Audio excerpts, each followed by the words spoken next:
Okay, so real quick, I want to ask you this. Who do you believe to be the greatest guitar builder of all time? A pretty impossible question, I know, to answer definitively. I mean, in the past 75 years alone, we've seen guys like Ernie Ball, Les Paul, and Paul Reed Smith literally try to redefine on like a macro level what the electric guitar even is. But one guy who I think stands toe-to-toe with any of those legends is one Mr. Leo Fender. And he happened to design something that originally looked a little bit like this.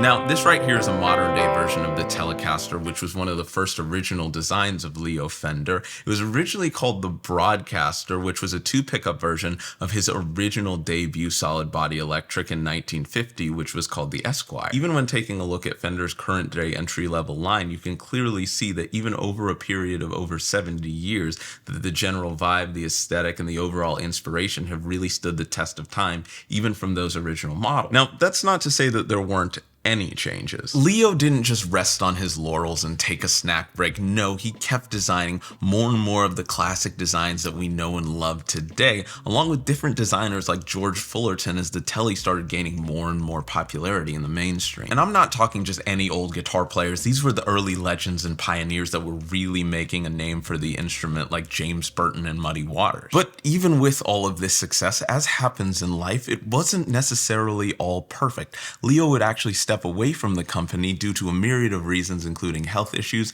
and just the general stuff that happens when growing a business in 1965, and he would sell the company to CBS as well as signing a non-compete agreement with them. But that doesn't necessarily mean that Leo went into hibernation. He would go on to become an early silent partner and eventually full president of Music Man almost a decade before their acquisition by Ernie Ball. Now, during this time, specifically in the 70s, some of his earliest designs, like the Tele, would actually start to fluctuate in popularity, but they would start to regain momentum back in the early 80s. And it was around this time that Leo had actually decided to leave Music Man along with George Fullerton, who had left Fender almost a decade earlier. They came together with Dale Hyatt and formed G&L. And if you hadn't already guessed, G&L, George and Leo. Now, that non-compete clause that he had originally done with CBS when he sold Fender to them was long gone since the Music Man days, so they immediately got going on different guitars like the F100 and the SC1. But those guitars looked very different than a lot of stuff he was doing with his early days in Fender, like the Tele. But then in the mid-80s, Dale Hyatt, who they had founded the company with, wanted to go more in the direction of finding guitars that could directly compete with Fender. And that's where we would eventually get the ASAT, which would become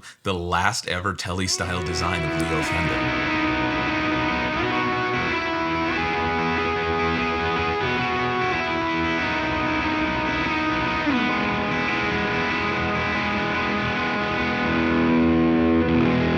Now, if you're like me and you're like, what does ASAT even mean? It actually stands for Anti-Satellite Missile, because apparently Leo had a big thing about military equipment names in the 80s. Now, I've had a couple of different G&Ls before, like the S500 and the Legacy, but this is the first time I'm actually taking a look at the ASATs, which, much like the Tele being the precursor to the Strat, the ASAT was actually the precursor to all of their different S-style guitars. So this guitar specifically is called the ASAT Classic Blues Boy, and it was originally released in 1991. The main difference being is that it has a humbucker in the neck pickup as opposed to the traditional single coil. Now, this is a mod that guitar players had been making for years and years and years beforehand just to get a little bit more warmth out of the neck pickup, but it wasn't actually adopted for main scale release by Fender until the late 80s and obviously in 91 by G&L. Now, with this being a Tele and me not having played a lot of HS Teles before, immediately when I picked this thing up, I was like, maybe I should go to the bridge pickup, really check out that warmth, but I was like, screw that, let me go to the neck pickup, see what the twang is all about, see if this is the real Tele sound. But once I started to actually put it up against my other Teles, something in the sound really caught me off guard. So let me show you.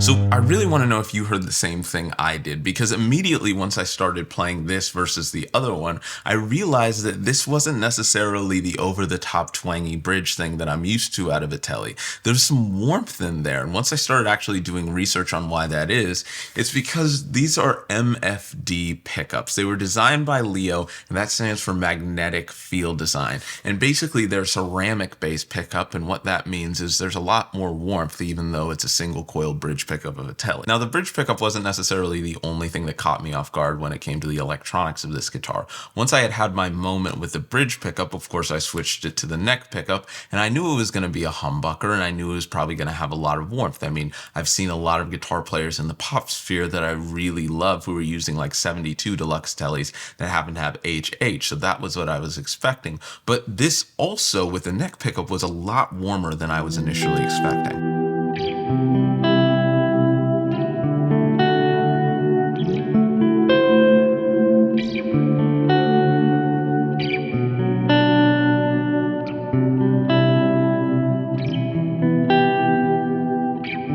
And once I started to have a better idea of both the neck and the bridge pickup and what they sounded like, I started to zoom out to the HS layout as a whole, and I realized just where I had seen it before.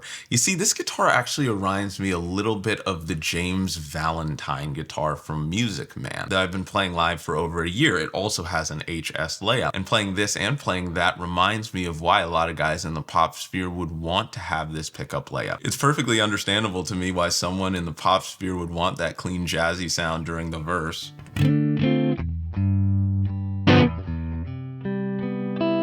then during the bridge would want to switch that lead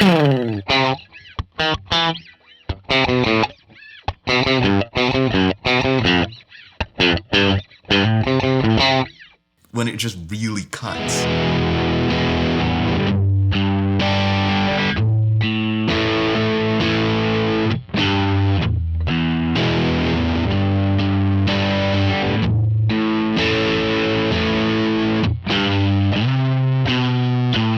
So what, if anything, did I actually learn from this thing? Well, let me actually tell you. I think one of the things that I've realized more and more recently is that I've been playing a lot of really modernized guitars, specifically Strats. And it's cool to really see how builders have been able to take inspiration and really kind of take a complete right turn with it. Things like the Yamaha Pacifica and things like the Ibanez Prestige, both in terms of form factor and sound, they're not necessarily worried about sticking as close to the original as possible. And a lot of the times I almost put things in these two divergent categories. It needs to either be ultra modern, ultra futuristic, or it needs to stick as close to the vintage thing as possible. And that's where something like this gets really cool, where obviously Leo in the 80s with Dale Hyatt were trying to compete with Fender and with all the stuff that they were doing, but Leo was still able to find different ways, like with the MFD pickups, to still innovate even on a design that was 30 to 40 years old at the time. And even just zooming out to the idea of G&L guitars as a whole, like they have their modern things, they have the Comanches, they have the SC2s, the things that they were really trying to innovate, but all of their guitars that they were doing, like the ASATs, like the Legacies, they aren't just carbon copies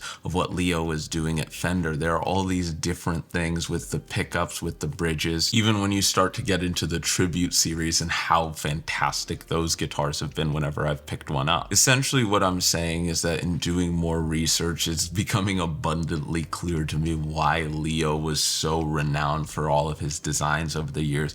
It wasn't just that he invented one thing and rested on his laurels. No, he kept going for more than 40 years and his designs really have stood the test of time. But at the end of the day, I don't think it matters what I think. What matters is what you think. So please let me know, what do you think is the greatest guitar that Leo ever designed? Was it the original Fender? Was it something that he did at G&L? What's your favorite G&L? Please let me know in the comments. Anyways, thank you so much for watching this video. It was a lot of fun to be able to check out an ASAT. Like I said before, I've always been a fan of the Legacies and the S500s. So to finally be able to see what he did on the Tele side once he left Fender, because even Music Man doesn't have really any Tele style designs, was really cool. If you want to know anything more about the ASAT, I got it from the homies at Sweetwater. The links are in the description. Make sure to check it out. One of the best ways to support the channel, if that's something you want to do, or if you're just curious about any of the other gear that I used in this video.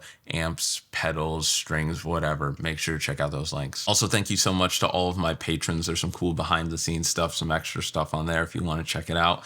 Like and subscribe if you had a good time, and most importantly, most important of all, have the most fantastic night.